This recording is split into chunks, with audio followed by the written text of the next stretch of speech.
నమస్తే రమ్మగారు. నమస్తే జయ. మంచి స్టోరీస్ ఏమైనా చెప్తారా? స్టోరీ సిరీస్ చెప్తారా రమ్మగారు? లేకపోతే 4 భాగాలు సిరీస్ ఒకటి చెప్దాం. చెప్పండి. చిన్న సిరీస్. ఓకే. పూర్వం బాగ్దాద్ నగరంలో ఒక బెస్త అబ్బాయి ఉండేవాడు. బెస్త కుర్రాడు, చేపల అబ్బాయి. బెస్త వాళ్ళు అంటే అంతే కదా. అయితే ఇది ఖలీఫా కథ అనమాట. ఓకే. ఆ అబ్బాయి పేరు ఖలీఫా. వాడు పరమ పేదవాడు. పాపం వాడికి పెళ్లి కూడా కాల. ఎవరు పిల్లనివ్వాల. ఇంత పేదవాడికి ఎవరు పిల్లనిస్తారు? వాడు రెక్కాడితే కానీ డొక్కాడదు. ఆ రెక్క ఒక్కో రోజు ఆడేదే కాదు పాపం వాడికి. ఏవో 4 చేపలు తెచ్చుకుని అమ్ముకొని తినేవాడు. అయితే ఒకనాడు చాలా ట్రై చేశాడు, ఎక్కడా చేపలు పడల. అయితే వాడు ఊరికి చాలా దూరంలో ఉన్న టిగ్రిస్ నది అక్కడికి వెళ్ళాడు. వెళ్ళగా వెళ్ళగా వెళ్ళగా ఎంత వెళ్ళాడు. వేస్తే 3 సార్లు వేసేట వాళ్ళ ఏం పడల. 4వసారి వేస్తే వాళ్ళ బరువుగా లాగుతోంది. ఆ పూటే అనుకున్నాడు, ఏంటి నా జీవితం ఇలా ఉంది.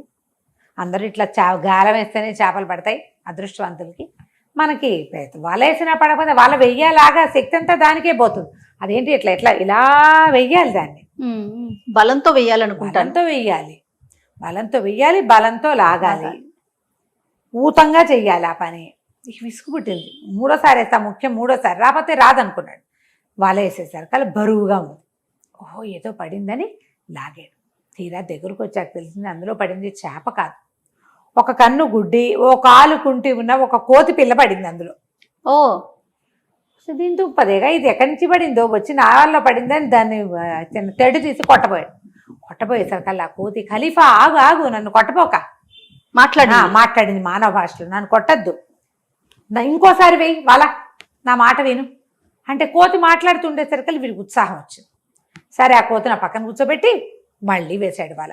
ఈసారి ఇంకా బరువుగా పడ్డాయి చేపలు, ఇంకేముంది ఇదేదో చెప్పింది అనుకున్నాడు. ఈసారి అందులో ఎంచి ఓ చిరిగిన చొక్కా వేసుకుని కాళ్ళకి మూతికి రంగు వేసుకున్న ఒక కోతి పిల్లబడి, ఇంకో కోతి మూతికి రంగు ఉంది, దానికి కాళ్ళంతా ఎర్ర రంగు వేసుకుంది, చిరిపోయిన చొక్కా ఒకటి వేసుకుంది. అది చొక్కా ఉంది దాని ఒంటి మీద. ఇదేమిటి ఊళ్ళో ఉన్న కోతులండి నదిలోనే పడ్డాయా, ఇట్లా దొరుకుతున్నాయని దాన్ని తెగ తిట్టాడు. ఆ ముందు గుడ్డిదాన్ని, ఏమిటి నువ్వు వెయ్యి అన్నావు, వేస్తే ఇది ఇంకోటి వచ్చింది, ఇంకో కోతి, మాస్టి కోతి, ముష్టి కోతి అని తిట్టేసరికల్లా ఈ చిరిపోయిన చొక్కా వేసుకుని కోతంది, బాబా అట్లా కాదు, నా మాట విను, ఖలీఫా కొట్టపోక ఇంకొక్కసారి వెయ్యాను. 3వసారి వేసేసరికల్లా ఇంకా వికారంగా ఉన్న ఒక కోతి బుచ్చంతా ఊడిపోయి అక్కడ ఇక్కడ ప్యాచులు పడి, ఓ నీలం రంగు చొక్కా, మూతికి రంగు, కాలిగోళ్ళకి వాటికి రంగు, వికారంగా ఉన్న 3వ కోతి పడేసరికల్లా నీ దరిద్రం కాలిపోయి, నా దరిద్రం ఇవాళ ఈ రెక్కల సత్తు అంతా పోయింది, నీళ్ళల్లో నుంచి వస్తువు లాగడం కష్టము, ఇంతంత కష్టపడి లాగితే కోతులు పడ్డం ఏమిటి, ఆ కోతితో ఏం చేసుకుంటాం, కూర వండుకోలేం కదా, అంతే. అతేటు తీసుకుని 3టిని బాధేడు కొట్టేసరికల్లా ఆ 3వదంది, వదిలే ఖలీఫా, నేనెవరినో తెలుసా అసలు నీకు అనేసరికల్లా, ఎవరి వినువు, ఒక మాస్టి కోతివి, నీ మొహం చూడలేక వస్తున్నావు, అవి 2 చూడడానికి కొంచెం బాగున్నాయి, నీకు ఆ బాగుంట కూడా లేదు నీ బతుక్కి అన్నాడు. అనేసరికల్లా కోతంది, అట్లా కాదు, నేను తెలుసా, ఈ వర్తక వీధులు అబూసీర్ అని ఒక పెద్ద వర్తకుడు ఉన్నాడు కదంటే, ఏది ఆ పెద్ద పెద్ద స్తంభాలను కొట్టు అదేనా అన్నాడు. నీలం స్తంభాలున్న పెద్ద కొట్టు అబూసీర్ ఉన్నాడే, ఆయన అదృష్టాన్ని నేనే అంది కోతి. అనేసరికల్లా నీ మొహం చూస్తే పగలు చూస్తే రాత్రి కల్లోకి వస్తున్నావు, నువ్వు వచ్చేలాగున్నావు, నువ్వెట్లా అదృష్టాన్ని అంటే నా మాట విను, ఇంకొకసారి వల వెయ్యి, వలై ఆ వలలో ఒక చేప పడుతుంది, నీకు ఏది పడితే అది, దీన్ని ఏం చేస్తామంటే చక్కగా మంచి ఆకులు పరిచి, అరిటాకులు లాంటివి ఆకులు పెట్టి, తామరాకులు పరిచి దాని మీద ఇది పెట్టి, ఆ వచ్చిన చేపని దాని మీద ఇంకో తామరాకు కప్పి ఓ బొచ్చులో పెట్టుకో, ఇక్కడి నుంచి అబూసీర్ దగ్గరికి వెళ్ళే వరకు మాట్లాడబాక, అది ఆయనకు చూపించు, ఇది ఎవరికైనా చూపించావా అంటాడు. చూపించలేదండి మీకోసమే తెచ్చానని చెప్పు. రూపాయి ఇస్తానంటాడు, బంగారం, 1 దినారం ఇస్తాడు, వద్దను, 2 ఇస్తాడు, వద్దను, 5 ఇస్తానంటాడు, వద్దను, 10 ఇస్తానంటాడు, వద్దను, ఏమనాలి మరి అంటాడు. నీ అదృష్టాన్ని నాకు ఇది ఇస్తున్నట్టుగా ప్రమాణం చేయి చాలు అని చెప్పు. అప్పుడు వాడి అదృష్టాన్ని అయిన నేను నీ పరం అవుతాను, వాడికి రోజుకి 10 నాణేలు 10 దినారాలు వచ్చే అదృష్టాన్ని నేను అని చెప్పింది కోతి. చెప్పేసరికల్లా బాగుందిగా ఐడియా. సరే ఏం చేశాడు మరి, మీ ముగ్గురిని ఏం చేయనన్నాడు. మా ముగ్గురిని ఎత్తి నీళ్ళలో పడి నువ్వు ప్రమాణం తీసుకొచ్చుకో, వాడి అదృష్టాన్ని నీకు బదలాయించినట్టు, బదలాయించగానే నీకు రోజుకు 10 నాణాలు వచ్చేలాగా చేసే పూచి నాది అంటే సరే ఆశ పుట్టింది వీడికి. అబూసీర్ చాలా పెద్ద వ్యాపారస్తుడు. సరేననుకున్నాడు. ఈసారి 4వసారి వేసేసరికల్లా ఒక బ్రహ్మాండమైన చేప పడింది. దానికి బంగారు పొలుసులు, రెక్కలు ఉన్నాయి విశాలంగా. ఇట చేపకి చిన్న రెక్క లాంటిది ఉంటుంది కదా, అవేమో పెద్ద పెద్దవి ఉన్నాయి. చిట్టి ఉంటాయి చేపలకి, ఇంత ఉంది. కళ్ళు వజ్రాల్లాగా మెరుస్తున్నాయి. నీలము బంగారు రంగు కలిసిన రంగులో మెరుస్తుంది. ఆశ్చర్యపోయాడు. అమ్మో, ఇలాంటిది చేపను చూశాను ఎప్పుడైనా నేను నా జీవితంలో? మా నాన్న తాత కూడా ఎప్పుడూ చెప్పలా. సరే ఇది అబూసీర్కి ఇవ్వాలి. ఏం చేశాడు? ఆ కోతులు 3 ఎత్తి నీళ్ళలో పడేసాడు. టిగ్రిస్లో పడేసేసి ఒక పెద్ద తామరాకు పరిచి ఒక బొచ్చలో ఈ చేపను దాని మీద పెట్టి, దాని మీద ఇంకో తామరాకు కప్పి, ఒక గుడ్డ కప్పి దాన్ని నెత్తి మీద పెట్టుకున్నాడు. పాటలు పాడుకుంటూ బయలుదేరాడు. మధ్యలో ఎందరో కనపడ్డారు. పల్లకరిచ్చినా మాట్లాడలే. కోతి చెప్పింది కదా మాట్లాడొద్దని. అట్లా పోయాడు. వెళ్ళగా వెళ్ళగా వెళ్ళగా అబూసీర్ దగ్గరికి వెళ్ళాడు. ఆయన ఏదో వ్యాపారం చేసుకుంటున్నాడు. పెద్ద కొట్టు, ఎన్ని రకాల సామాన్లు ఉంటాయి. వీడు తీసుకుపోయి సరాసరి అబూసీర్ దగ్గర గిన్నె పెట్టి ఆకు తీసాడు. తీసేసరికల్లా చేప మిలమిల్లాడిపోతుంది. ఆయన ఎంత బాగుంది, ఎవరికైనా చూపించావా అన్నాడు. ఎవరికి చూపించలేదండి, మీకే చూపిస్తున్నా, మీతోటే మాట్లాడుతున్నా అన్నాడు. అనగానే ఎంత బాగుందో, ఎందుకో ఇందా అని దీనారం ఇచ్చాడు. ఆ ఒక్క దీనారం చూసేసరికల్లా వాడి జీవితంలో బంగారు కాసు చూసిన వాడు కాదు. వాడు ఎగ్గిరి చంకలు గుద్దుకుంటూ బయటకు వెళ్ళిపోయాడు. ఒక్కదానికి వెళ్ళిపోయాడు. కొంచెం దూరంలో గుర్తొచ్చింది. కోతి ఇంకోటి ఏదో చెప్పిందిగా. మళ్ళీ పరిగెత్తుకొచ్చాడు. అది దినారం ఆయన మొహాన్ని కొట్టాడు. నాకు వద్దండి, నా చేప నాకు ఇచ్చేయండి అన్నాడు. అనగానే ఓర్నిది కాడు పుడక, అదేమిట్రా, అదేం మాట, అట్లా అనకూడదు, 2 రూపాయలు తీసుకో అన్నాడు. ఆ 2వ నాణ్యం చూసరికి మళ్ళీ ఉత్సాహం పుట్టింది. మళ్ళీ పోయాడు బయటికి. మళ్ళీ గుర్తొచ్చింది. అదృష్టం. కోత ఏం చెప్పింది? రోజుకు 10 నాణ్యాలు వచ్చేది చూపిస్తానంది. 2టికి ఆశపడితే 10 పోవు. అందుకని మళ్ళీ వెనక్కి వెళ్ళాడు. ఆయన 5 ఇస్తానన్నాడు, 10 ఇస్తానన్నాడు. నాకు అసలు అక్కర్లే తీసిపో అంటున్నాడు. కానీ గిన్నె వదలటల్లా ఆయన. ఆ చేప అందాన్ని పట్టలేక అది నీళ్ళలో వేస్తే వాళ్ళ దొడ్లో పెరుగుతుంది, బతికే ఉంటుంది, చచ్చిపోలే. అందుకే తామరాకుల మీద పెట్టారు, చావకుండా ఉంటాను. తామరాకుల మీద, సముద్రపు తామరాకుల మీద పెడితే చావకుండా ఉంటుంది. బతికే ఉంది, కదులుతోంది. కాస్త నీళ్ళు పోస్తుంటాడు బహుశా. సరే ఈయనేమన్నాడు, ఏం కావాలరా నీకు, ఇట్లా ప్రాణం తీస్తావు, ఎంతసేపు ఇట్లా మాట్లాడుతుంటే చచ్చేపోతుంది, ఇది మా పిల్లలకు చూపిద్దాం అనుకున్నాను, నీకు కావాల్సింది ఏంటో ఖచ్చితంగా చెప్పేసి తీసిపో అన్నాడు. అనగా నా కోసం ఒక ప్రమాణం చేయండి మీరు అన్నాడు. అలాగే చేస్తాన్నాడు. ఇక్కడ కాదు, రోడ్డు మీదకి రండి అని రోడ్డు మీదకి తీసుకెళ్ళాడు. ఆయన చేపను ఎడం చేత్తో పుచ్చుకొని కుడి చేతోటి నా అదృష్టాన్ని ఈ బెత్త ఖలీఫాకి నేను బదలాయిస్తున్నాను అని గట్టిగా అందరూ వినేలాగా ప్రమాణం చేయించుకున్నాడు. సంతోషంగా ఇంటికి వెళ్ళిపోయాడు. ఆయనేమో ఆ చేపను తీసుకుని లోపల పోయాడు. నా అదృష్టం వీడికి పోయేది, వీడి బొంద ప్రమాణం $10 బిళ్ళలు మిగిలినాయని ఆయన లోపలికి వెళ్ళిపోయాడు. అక్కడి నుంచి వీడు ఏం చేశాడు, ఇంటికి వచ్చి పడుకున్నాడు.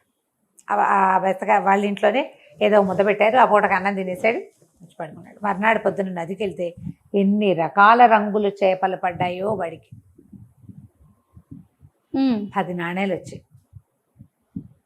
ఆశ్చర్యపోయాడు. అమ్మో, 10 రూపాయలు వచ్చేసాయి మనకి అని. ఇక రోజు వెళ్ళటం మొదలుపెట్టాడు. వెళ్తాడు, రోజు టిగ్రిస్ నదికి వెళ్తాడు. ఇన్నేసి చేపలు, ఆ రంగుల చేపలు మామూలు చేప అయితే తింటానికి కొంటారు, రంగుల చేపలు ఫ్యాన్సీ కొనుక్కుంటారు కదా. ఈ ఫ్యాన్సీ వ్యవహారంతో రోజుకు 10 నాణ్యాలు రావడం మొదలెట్టాయి. 10 రోజులు గడిచేసరికల్లా వాడి దగ్గర 100 బంగారు నాణ్యాలు వచ్చినాయి. వాడు ఒక ఉత్సాహం పట్టలేకపోయాడు. వాడికి ఏమనిపించింది, మన దగ్గర 100 నాణ్యాలు చేరినాయి, రేపొద్దున ఖలీఫాకి డబ్బులు కావాల్సి వస్తాయి, ఒరే ఖలీఫా నీ దగ్గర డబ్బులున్నాయి కదరా, బెస్త ఖలీఫా ఇవ్వరా అని అడుగుతాడేమో. చుట్టుపక్కల ఎవరికైనా చుట్టుపక్కల వాళ్ళకి తెలిస్తే అప్పు అడుగుతారేమో. ఖలీఫాకి తెలిసిపోతే ఖలీఫా అడుగుతాడేమో.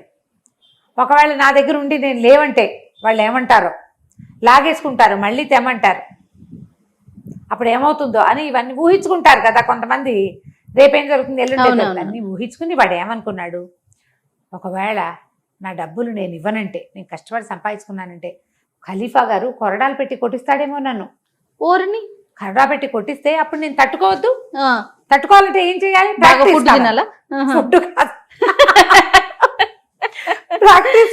చేద్దాం.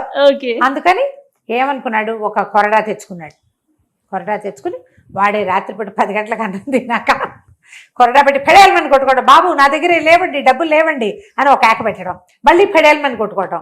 చుట్టుపక్కల వెళ్ళే వాళ్ళకి ఒక 5-6 కొరడా దెబ్బల తర్వాత వినపడింది. ఏమిటి వీళ్ళేమనుకున్నారు, అయ్యో రామా ఈ బెస్త ఖలీఫా గారిని ఎవరో కొడుతున్నారు, అదే కదా. వాడు నా దగ్గర డబ్బులు లేవు అంటాడు, వీడి దగ్గర ఏముంటాయి ఏమిట్రా అని వీళ్ళు ఆశ్చర్యపోయి ఇళ్ళ వాళ్ళు పరిగెత్తుకొచ్చారు. మనుషుల పొలకువ లేదు, ఒక కొరడా దెబ్బ ఒక అరుపు వినపడుతున్నాయి. ఆ చుట్టుపక్కల ఇళ్ళ వారు చేరి కేకలు పెట్టారు, ఖలీఫా తలుపు తీ అంటే తలుపు తీశాడు. ఏమిట్రా ఎవరు నేను కొడుతున్నారంటే నేనే కొట్టుకుంటున్నానండి అన్నాడు. ఎందుకు రండి, నా దగ్గర డబ్బుల కోసం ఖలీఫా కొట్టిస్తే అన్నాడు. మిగిలిన వాళ్ళకి వీడి మానసిక స్థితి మీద చాలా డౌట్ వచ్చింది. వాడు మామూలు బెస్త పిల్లవాడు, వాడి దగ్గర ఎక్కడ వస్తాయి డబ్బులు, వాడు బొందా రావటం ఏంటి, అడగటం ఏంటి, కొట్టడం ఏంటి, వీడి పిచ్చకింది ఏదో వేరు తాగేసి ఉంటాడు, లేదా ఏ పిచ్చి చేప తిన్నాడో వీడికి ఇలా మెంట్లెక్కిందని అందరూ వెళ్ళిపోయారు. వాడు నిజం చెప్పిన వాళ్ళు ఎవరు నమ్మలా, వాడి దగ్గర 100 నాణ్యాలు ఉన్నాయంటే నమ్మలా ఎవరు. అదే వాడు ఏం చెప్పాడు, 100 వచ్చినాయి నా దగ్గర అని. ఏమనుకున్నాడు, సరే ఓ పని చేద్దాం, ఇట్లా కాదు ఎక్కడ ఎవరికి కనపడితే వాళ్ళు కొట్టేస్తారని భయం పట్టుకుంది వాడికి. ఎంత ఖర్చు పెట్టినా 100 చేరుతూనే ఉన్నాయి వాడి దగ్గర. ఓ 10 వచ్చినాయి అనుకో, వాడు అవి ఇవి కొనుక్కున్న 100 ఉంటున్నాయి. ఏం చేశాడు, ఓ చిన్న అంత సంచీలు పోసి కుట్టేసి చొక్కా లోపలి భాగంలో కుట్టుకున్నాడు. దాన్ని లోపల భాగంలో కుట్టుకుని కూర్చున్నాడు. ఓ పూట వెళ్తూ వస్తూ ఉన్నాడు అనమాట. సరే ఏమనుకున్నాడు, ఇవాళ కొత్తగా సంపాదించుకుందామని ఓ 2 రోజుల తర్వాత ఓ 2-3 రోజులు ఖాళీగా ఉండేవాడు, డబ్బులు ఉన్నాయిగా తింటూ ఉండేవాడు. వెళ్ళేసరికల్లా ఏమైంది, ఈ నీళ్ళల్లోకి వేసేసరికి ఏమీ పడలా చేపలు. ఇదేంటి వాళ్ళు నాకేమీ ఎందుకు పడలేదు, నాకు డబ్బులు రావా ఇంకా అని ఆశ్చర్యం కాదు. ఎన్నిసార్లు వేసాడు ఎన్నిసార్లు వేసినా పడిపోయేసరికల్లా 5-6 సార్లు వేసరికి చెమటలు పోస్తాయి. అవునవును, చెమటలు పోస్తాయా, ఈ చెమటలు పోసేసరికల్లా అందులో డబ్బులు ఉన్నాయన్న మాట మర్చిపోయాడు. చొక్కా విప్పేసాడు. చొక్కా విప్పేసేసరికల్లా చొక్కా కిందకు వచ్చేసింది. ఈసారి వల విసిరి దాన్ని లాగే క్రమంలో ఈ కాళ్ళ దగ్గర ఉన్న చొక్కా కాస్త ఎగిరెళ్ళి నీళ్ళలో పడింది. చొక్కా తీసుకునేందుకు వాడికి లభించలేదు అవకాశం. మళ్ళీ విసిరేస్తున్నాడు ఉద్రేకంతో ఆ చొక్కా కోసం.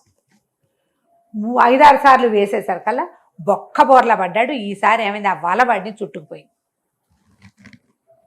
వల చుట్టుకుపోయి అప్పటికే 10-15 సార్లు వేసేసరికల్లా వాడి సత్తా అంతా పోయింది. భయం వేసింది, డబ్బులు పోయినాయని బెంగొచ్చేసింది. తల్లకిందులైపోయి ఆ వల వాడంతా ఒళ్ళంతా చుట్టుకుపోయి స్పృహ తప్పిపోయి పడిపోయాడు. వీడి దగ్గర డబ్బులున్నాయని ఒక ఆత్రం ఆపుకోలేని తనం. తాపిగా రోజుకు 10 సంపాదించుకుంటూ ఇల్లు బాకలు ఏర్పరచుకుంటే సరిపోయేది కదా, దాన్ని అరిగించుకోలేని మనస్తత్వం అన్నమాట. దాంతో పడిపోయాడు. దీనికి కథకి 2వ అంకం ఒకటి ఉంది. ఖలీఫా, ఇప్పుడు వీడేమో బెస్త ఖలీఫా కదా, ఖలీఫా గారికి ఏంటంటే ఆయన ఎక్కడికో ట్రిప్కి వెళ్దామని బయలుదేరాడు. ఆ బయలుదేరిన తర్వాత వాడిని ఆయన ఎలా కలిశాడో మనం వచ్చే భాగంలో తెలుసుకుందాం. ఖలీఫా స్టోరీలు చెప్పుకుంటున్నాం కదా, రెండో భాగంలోకి. హారూన్ అల్ రషీద్ ఖలీఫాగా ఉన్నారు, అప్పుడు రాజుగా ఉన్నాడు అనమాట. రాజు ఖలీఫా అంటే. అయితే ఏంటంటే ఆయన కాలంలో అల్కిర్నాస్ అని ఒక పెద్ద నగల వ్యాపారస్తుడు ఉండేవాడట. ఆయన ఏంటంటే అసలు ఈ హారూన్ అల్ రషీద్కి అంటే పెద్ద రాజుగారికి చాలా స్నేహితుడు. అప్పుడప్పుడు అప్పులు కూడా పెడతాడు రాజుగారిని చెప్పుకునేవాళ్ళట. అయితే ఆ ఊళ్ళోకి ఏదైనా కొత్త నగ, కొత్త వస్తువు, కొత్త విషయం వచ్చినా, కొత్త బానిసలు వచ్చినా ఫస్ట్ ఆయన దగ్గరికే వచ్చేది. అంత డబ్బున్నవాడు అనమాట. అయితే ఆయనకు అప్పట్లో ఒక చాలా అందగత్తె, చక్కగా సంగీత పాడే కుతుల్ కులుబ్ అనే ఒక అమ్మాయి బానిస పిల్ల ఆయన దగ్గరకు వచ్చింది. వస్తే ఆయన ఏం చేశాడు, ఆ పిల్ల సౌందర్యానికి మురిసి చాలా బాగా పాడుతోంది, ఖలీఫాకి సంగీతం ఇష్టమని ఆ పిల్లని ఖలీఫాకి కానుకగా పెట్టారు. అతను చేశాడు, అల్కిర్నాస్ ఇచ్చాడనమాట. ఇచ్చేసరికల్లా ఏమైంది, ఈ ఖలీఫా ఈ కుతుల్ కులుబ్ తాలూకు సంగీతానికి మైమరిచి మిగిలిన రాణుల దగ్గరికి వెళ్ళేవాడే కాదట. ఎంతసేపు ఈ పిల్లతోటే ఉండేవాడు పగలు రాత్రి. ఆయన పొద్దుపూట వ్యవహారాలు చూసుకునేవాడు, సాయంకాలం సంగీతం విని అమ్మాయితో కలిసి ఉండటం కోసం ఆ అమ్మాయి మందిరానికి వెళ్ళిపోయేవాడు ఆ బానిస పిల్లతోటి. రాణి జుబేదా గారికి చాలా కోపంగా ఉండేదట. ఏమిటి మేమందరం ఏం చెయ్యాలి, వంతులు వేసుకుని రావాలి తలా ఒకసారి, మా మొహాలు ఎవరు చూడకుండా వారాల తరబడి దాని దగ్గరకు వెళ్ళిపోతే మేమంతా ఏం చేయాలని మిగిలిన రాణుల్ని కూడగట్టుకుని ఆ మంత్రులు జాఫరు వాళ్ళందరినీ కేకలు పెట్టింది. ఈయన ఎక్కడికైనా తీసుకెళ్ళండి కనీసం అమ్మాయి మించి. ఆయన ఏంటంటే ఏ వెర్రి పెడితే ఆ వెర్రే ఖలీఫాకి. అక్కడికి వెళ్ళడం మొదలుపెట్టాడు, అలా వెళ్ళిపోతూ ఉంటాడు అనమాట. మధ్యలో ఏదైనా కొంచెం గ్యాప్ వచ్చింది అనుకో, గ్యాప్ మారుతాడు ఎంతో కొంత. కొన్నాళ్ళు వెళ్ళాడు, ఇక ఆపండి అని ఇప్పుడు కేకలేసారు. వీళ్ళంతా ఏమన్నారు, ఆయన దగ్గరకు వచ్చి అట్లా కాదండి, కొంచెం ఇక్కడ ట్రిప్కి వెళ్దాం, ఈ మధ్యకాలంలో ఎక్కడికి వెళ్ళలేదు, ఓ బానస్ పెళ్ళి వచ్చి మన స్నేహాలు విడగొడితే ఎట్లా, మనం ఊరు చూసి ఎన్నాళ్ళు అయింది, కొత్తగా తోటల్లో అన్ని పూతలు వచ్చి ఉంటాయి, వెళ్దాం వెళ్దాం వెళ్దాం అంటే సరే అందరూ వచ్చి చెప్పేసరికల్లా సరేండి అన్నాడు. ఓ గుంపుగా ఒక సమూహం కొంతమంది మన భటులు నిగ్రో బానిసలు వాళ్ళతోటి బయలుదేరేసరికల్లా ఏమైంది, ఎక్కడికో వెళ్ళిపోయారు. ఆ గుర్రాలు ఎగురుతూ ఉంటే ఒక ఉత్సాహం వస్తుందన్నమాట. వెళ్ళగా వెళ్ళగా వెళ్ళగా ఏమైంది, దాహం వేయటం మొదలుపెట్టింది ఆయనకి. దాహం వేస్తుంది, క్రమంగా ఊరు దాటేశారు, ఎవ్వరూ కనిపించట్లా. అక్కడ ఒక పెద్ద మట్టి దిబ్బలాగా కనపడింది వాళ్ళకి. కనపడేసరికల్లా ఈయన అన్నాడు, తలా వైపుకి వెళ్దాము, ఆ మట్టి దిబ్బ మీద ఏదో కనపడుతోంది, అదేమిటో చూస్తాను అన్నాడు. అనేసరికల్లా మీరటు వెళ్ళండి అన్నాడు. ఆయనకి ఏంటంటే తన వెనకాల ఎవరైనా నలుగురు వచ్చి తనకు సహాయం చేస్తే నచ్చదు, నేను అసహాయ సూర్యుడిని, నా దారి నేను చేసుకుంటానంటాడు. అందుకని ఏం చేశారు, తలా పక్కకి నీళ్ళకి వెళ్దామని ముగ్గురు నలుగురు పోయారు. ఓ గుంపంతా అక్కడ ఉంది. దూరం నుంచి చూస్తూనే ఉన్నారు. ఈయనట వెళ్ళేసరికి పెద్ద మట్టి గుట్ట, ఆ గుట్ట మీద ఏదో చుట్టుకుని మానల్లే పడింది.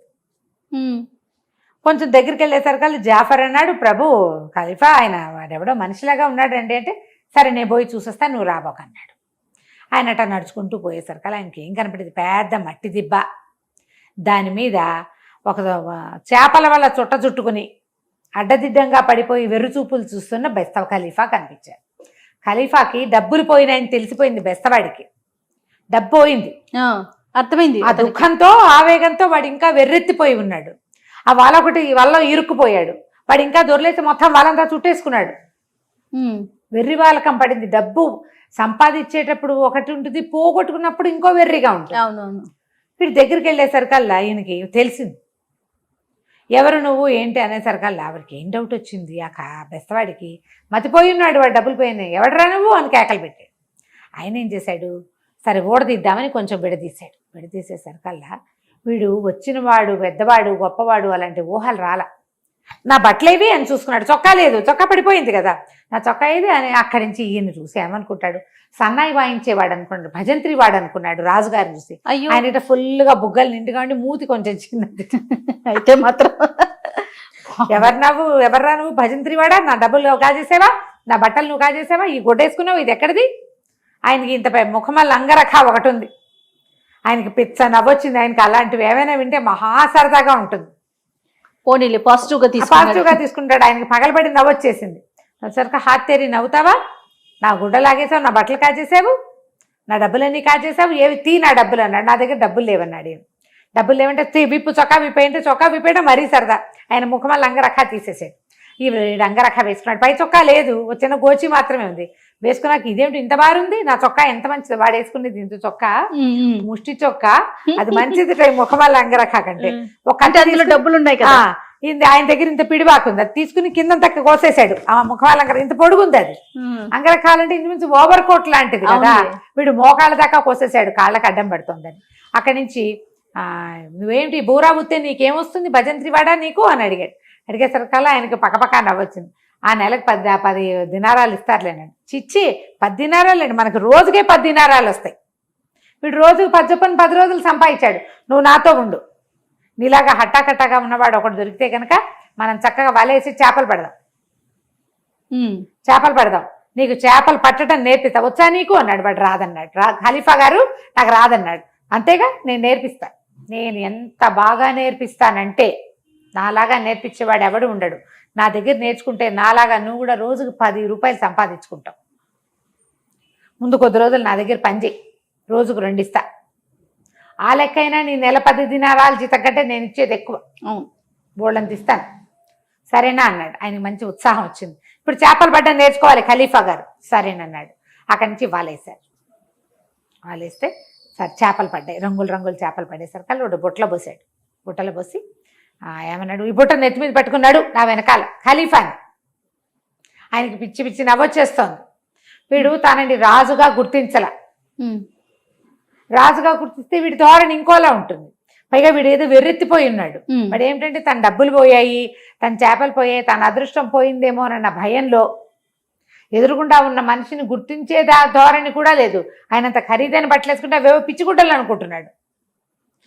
పిచ్చితనంలో ఉన్నాడు. సన్నాయి వాయించే వాళ్ళ బట్టలుగా భావిస్తున్నాడు, రాజుగారి బట్టలుగా భావించట్ల. ఓకే. అక్కడి నుంచి ఏం చేశాడు ఈయన, పరిగెత్తుకుంటూ గట్టి కొట్టెక్కేసాడు. ఎక్కేసేసి ఇక నవ్వుకుంటూ పరిగెత్తాడు. పరిగెత్తేసరికి అలా అక్కడ ఉన్న వాళ్ళంతా ఆశ్చర్యపోయారు. వీడు మంచినీళ్ళు అడిగాడు ఈయన.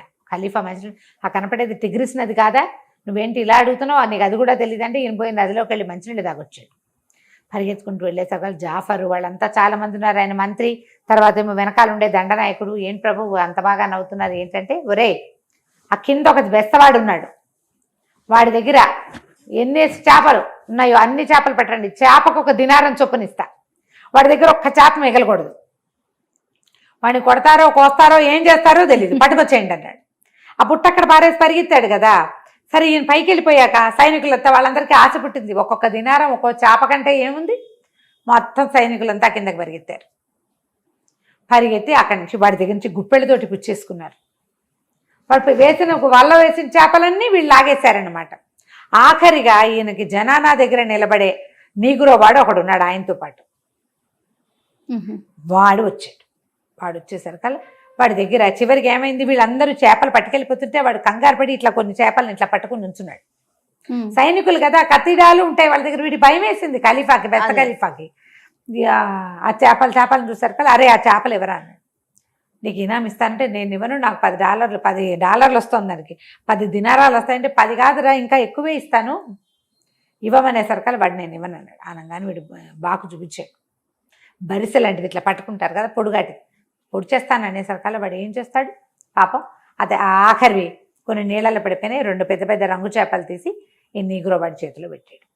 నీగ్రోవాడు ఆ 2 చేపలు పుచ్చుకెళ్ళిపోతే వీడు ఒట్టిగా నుంచునున్నాడు. వీడి దగ్గర ఏమీ లేవు, మొత్తం వెళ్ళిపోయినాయి. వాడు మొత్తం పట్టుకుపోయారు. ఆయన రాజుగారికి వీడిని ఏడిపించాలని ఆయన సరదా అనమాట. మొత్తం అన్నీ వెళ్ళిపోయినాయి. ఆయన నీగ్రోవాడు ఆఖరి 2 చేపలు కూడా పట్టుకుపోయాడు. సరే అందరికీ డబ్బులు పంచాడు. వీడి గట్టు కిందే నుంచున్నాడు. వాళ్ళు గుర్రాలు వేసుకుని ఊళ్ళోకి వెళ్ళిపోయారు. వీళ్ళు ఊళ్ళోకి వెళ్ళేసరికి అక్కడ ఇంకో నాటకం జరుగుతుంది. అక్కడ ఏం జరిగింది, కూతులు కులుబ్ అని ఒక అమ్మాయిని తెచ్చాడు కదా, ఇతను మన వ్యాపారస్తుడు ఒక ఆయన ఇచ్చాడు, అల్కిర్నాస్ ఇచ్చాడు.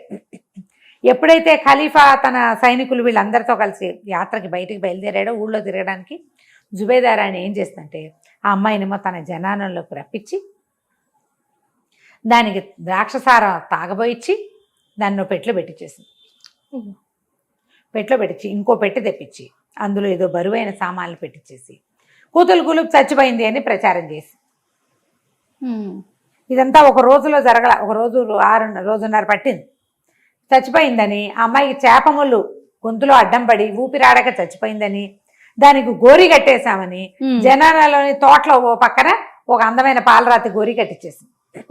నిజానికి కూతులు కులుబ్ చచ్చిపోలా, బాక్సులో జనానాలో ఒక మూలబడి ఉంది, తాగేసింది అమ్మాయి. రాక్షసవంలో నిద్రమందు కలిపేశారు, తాగి పడుకుంది. అక్కడి నుంచి ఏమైంది, రాజుగారి ఖలీఫా బయట నుంచి వచ్చేసరికల్లా ఎవరో బానిస చనిపోయింది అని వార్త వచ్చింది.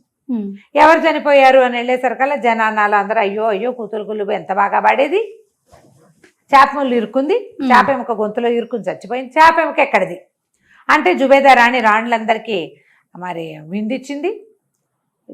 కూతులు కులుబుని కూడా బానిసగా కాకుండా రాణిగానే ఆహ్వానించింది. అందరూ తిన్నారు తాగారు. ఆమె సన్నటిది కదా, నాజూకు మనిషి, ఆ చేపముళ్ళు ఇరుక్కుపోయింది, చచ్చిపోయింది. రాజుగారు ఖలీఫా గారు లబోదిబోమని ఏడ్చారు. ఏడ్చేసరికల్లా సరే వీళ్ళంతా అన్నారు అసలు అమ్మాయి సమాధి దగ్గరికి వెళ్ళి చూద్దాం. సమాధి దగ్గరికి వెళ్తే అక్కడ ఏంటంటే దుఃఖం మనాయించడం కొన్ని రోజులు ఉంటుంది, దుఃఖపు దినాలు, విచారపు దినాలు అని ఒక 3 రోజులు 5 రోజులు ఉంటుంది. ఈయన చాలా దిగులుగా ఉన్నాడు. ఆ పిల్ల సంగీతము, దాని అందము, దాని నాజుకు మర్చిపోలేకపోతున్నాడు. రాండి అనుకుంది ఇంకో 2 రోజులు పోతే ఆయనే మర్చిపోతాడు, ఏదైనా కొత్త గోల్లో పడి. ఆయన గోల అది, కొత్తది ఏదైనా వస్తే ఇది మర్చిపోతాడు. 2-3 రోజులైనా ఆయన అందులో నుంచి బయటికి రాలి. 3 రోజులు అయిపోయింది, ఏడు మొహం పెట్టుకునే ఉన్నాడు. జుబేదాంది ఈయన మనసు మార్చండి ఏదైనా చెప్పి అని చెప్పింది మిగిలిన మంత్రులకి వాళ్ళకి. జావేద్ అన్నాడు, ప్రభు ఎన్ని రోజులు ఇలా బానిస పిల్ల కోసం దుఃఖిస్తారు, పాపం అమ్మాయి చిన్న వయసులో దాని ఆయువు తీరిపోయింది, ఉండిపోనివ్వండి, ఏదైనా వినోదం కోసం ఏదైనా చేద్దాం, మీ మనసు కొంచెం మారుతుంది, చెప్పండి మీకేం చేయమంటారు చెప్పండి, వినోదం కోసం ఎక్కడికైనా వెళ్దామా, ఎవరినైనా పిలుద్దామా, ఏదైనా వింటారా అంటే ఈయన గుర్తొచ్చింది. అరే ఆ రోజు బెస్త ఖలీఫా దగ్గర నుంచి చేపలని లాక్కొచ్చాం కదా, వాడిని పిలిపించండి, వాడి సంగతి చూద్దాం అన్నాడు. అక్కడి నుంచి ఏం చేశాడు, ఇక్కడ ఉన్న వాళ్ళకి ఏం చెప్పాడంటే శిక్షలు మన దగ్గర ఉండేవి మామూలుగా 50 కొరడా దెబ్బలు 100 కొరడా దెబ్బలు కొరత వేయటం ఇట్లా శిక్షలన్నీ కొన్ని చీటీలు రాయమన్నాడు. అక్కడి నుంచి డబ్బులు 0, 1, 2, 3 అట్లా దినారాలు చీటీలు రాయండి అన్నాడు. ఈ చీటీలన్నీ రాసి పక్కన పెట్టండి అని ఆ బెస్త ఖలీఫాని పిలిపించారు. పిలిపిస్తే వాడికి వస్తూనే నీగ్రా వాడు కనపడ్డాడు. అరే నా దగ్గర డబ్బులు చేపలు తీసుకున్నావు, డబ్బులు ఇస్తానో నాకేమీ ఇవ్వలేదురా దుర్మార్గుడా అంటే, నీకు ఎందుకు, ఖలీఫా దగ్గరికి వెళ్ళు, నీకు కావాల్సిన ఇస్తారన్నాడు. లోపలికి ప్రవేశపెట్టారు. వీడు లోపలికి రాగానే తన శిష్యుడైన భజంత్రి వాడిని గుర్తుపట్టాడు. ఖలీఫాని చూసి భజంత్రి వాడు అనుకున్నాడు కదా. ఊరిని భజంత్రి వాడా, నా బుట్టెత్తుకుని పారిపోయావు కదరా, నా చేపలన్నీ పోయినాయి అని కేకలు పెట్టాడు. రాజుగారికి విపరీతంగా నవ్వొచ్చింది.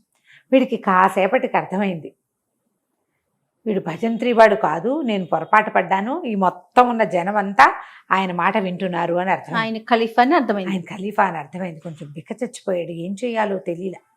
ఏం చేయాలో తెలియకపోతే ఈయన మంచి సరదా వచ్చింది. సరదా వచ్చి ఒక ఆట ఆడుకుందాం, అక్కడ నాదొక చేపలు పట్టడం నేర్పించావు కదా, ఇక్కడ నీకు ఇంకొకటి నేర్పిస్తాను, ఈ చీటీలు ఉన్నాయి, చీటీలో ఏదొస్తే అది ఇస్తాను నీకు అన్నాడు. అనేసరికల్లా మొదటి చీటీ తీయగానే 50 కొరడా దెబ్బలు వచ్చింది. అయ్యో, వీడు 50 కొరడా దెబ్బలు తిన్నాడు. వీడు ఇంతకుముందు ప్రాక్టీస్ చేశాడు. అయ్యో నాకు ముందే తెలిసింది, దొంగ కోతి నాకు అబద్ధం చెప్పింది, అదృష్టం వస్తానంది, కొరడా దెబ్బలు ఇప్పుడు బాధపడకుండా అలవాటు చేసుకోవడం కోసం నేను ముందే చేసుకున్నానని 50 కొరడా దెబ్బలు తిన్నాడు. అక్కడి నుంచి ఇంకో చీటీ తీయమన్నారు. ఇంకో చీటీ తీయమంటే ఒక బంగారు దినారం వచ్చింది. దినారం ఇచ్చారు. 50 కొరడా దెబ్బలకి ఒక దినారమా, అయ్యో రామా నా దగ్గర 100 పోగొట్టుకున్నానంటే ఇంకో చీటీ తీరా ముచ్చే 3వ సారి అన్నారు. వాడు 3 సార్లు చేస్తాడు కదా అన్ని పనులు, చేసేసరికి 0 వచ్చింది. ఇక నీకు ఇచ్చేది లేదు చచ్చేది లేదని రాజుగారు పక్కపక్క నవ్వుతూ ఈ దినారం ముచ్చుకుని బయటికి పొమ్మన్నారు.